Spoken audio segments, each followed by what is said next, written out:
Il ne s'était jamais autant livré.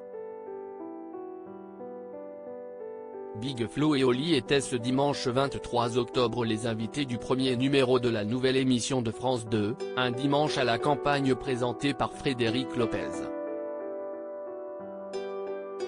Face à Charlotte de Turckheim et Barbara Schultz également présentes, les deux rappeurs originaires de Toulouse se sont exprimés sans pudeur sur leur enfance, leurs parents et leurs liens fraternels.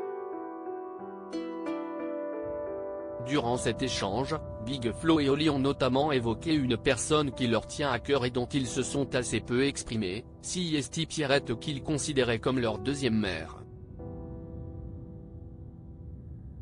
Siesti, une voisine qui habitait à côté de chez nous, et pendant des années, j'ai traîné avec cette dame-là qui était âgée et Siesti devenue comme ma mère, a confié Oli.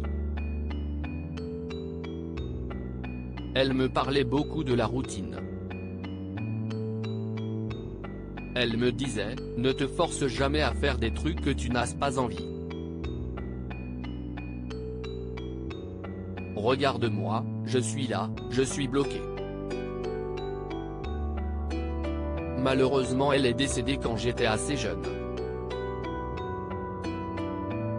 Et je me suis dit à ce moment-là, la vie Siesti une dinguerie, Siesti n'importe quoi. Il faut que je profite, que je casse tout. J'ai envie de tout voir, de tout sentir, de tout goûter et ça m'a fait un déclic ce jour-là, a-t-il poursuivi. On rêve à deux, on avance à deux enfants, Oli a été contraint de passer de longs mois à l'hôpital en raison de problèmes de respiration.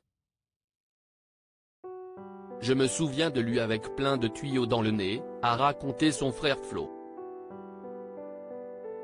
De son côté, Oli en a profité pour rendre un bel hommage à son grand frère. À la mort de Pierrette, on a passé encore plus de temps et c'était le seul avec qui je pouvais en parler. Flo m'a appris le rap, Siesti un super grand frère. Ce truc d'une routine qui pouvait être un peu stressante dans une famille qui n'a pas trop d'argent, qui s'engueule et qui se déchire. Moi je ne l'ai pas vécu comme ça. Moi, j'ai la sensation de ne pas avoir eu la même enfance que Flo. Ces propos n'ont pas manqué d'émouvoir le principal concerné, Flo, qui n'a pas su contenir ses larmes, je ne sais pas si c'était vraiment conscient. On était juste dans notre bulle, a-t-il ainsi réagi. Notre père nous disait toujours, les frères sont unis comme les deux doigts de la main. Nous, c'était logique que tout se fasse à deux frères. On est toujours ensemble. On a rêvé à deux et encore aujourd'hui, on rêve à deux, on avance à deux dans quasiment tout, a conclu son frère Oli.